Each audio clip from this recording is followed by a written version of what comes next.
নমস্কাৰ, চৰকাৰী কৰ্মচাৰী আৰু পেঞ্চনৰ লগত জড়িত এটা গুৰুত্বপূৰ্ণ খবৰ ভিডিঅ'টোৰ যোগেদি জনাব বিচাৰিছোঁ।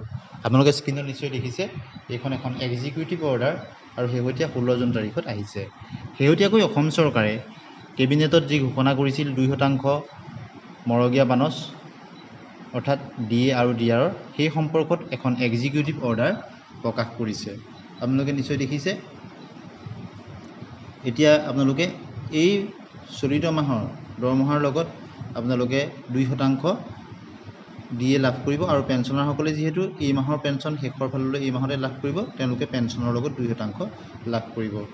কোনে কোনে লাভ কৰিব সেই সম্পৰ্কত আপোনালোকে 2 নম্বৰ পইণ্টত দেখিছে, সকলো যি চৰকাৰী কৰ্মচাৰী ৰেগুলাৰ বেচিছত তেওঁলোকে লাভ কৰিব আৰু ইয়াৰ উপৰিও তেওঁলোকৰ এখন OM নাম্বাৰ দিছে 1/4/2016 অনুসৰি যিসকল তাৰ অন্তৰ্ভুক্ত হয়, যিসকল চৰকাৰী চাকৰিয়াল আছে তেওঁলোকে পাব।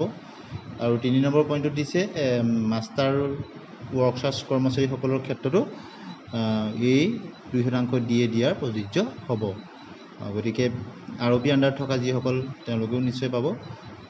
কোনে কোনে ইয়াত লাভ কৰিব সেই আটাইকেইটা OM নাম্বাৰ আৰু অৰ্ডাৰকেইটা দি দিছে, আপোনালোকে নিশ্চয় দেখিছে। 1/4/2000 থকা যিসকল কৰ্মচাৰী 2016 মতে, ৱৰ্কছাৰ্ছ কৰ্মচাৰীসকল, মাষ্টাৰ কৰ্মচাৰীসকলো তেওঁলোকে উপকৃত হ'ব, ৰেগুলাৰসকলতো হ'বই, পেঞ্চনাৰসকলো তেওঁলোকে উপকৃত হ'ব পাৰিব। আৰু ট্ৰেজাৰী আৰু বেংকৰ এই সম্পৰ্কত এক্সিকিউটিভ অৰ্ডাৰ নিৰ্দেশ প্ৰদান কৰা হৈছে।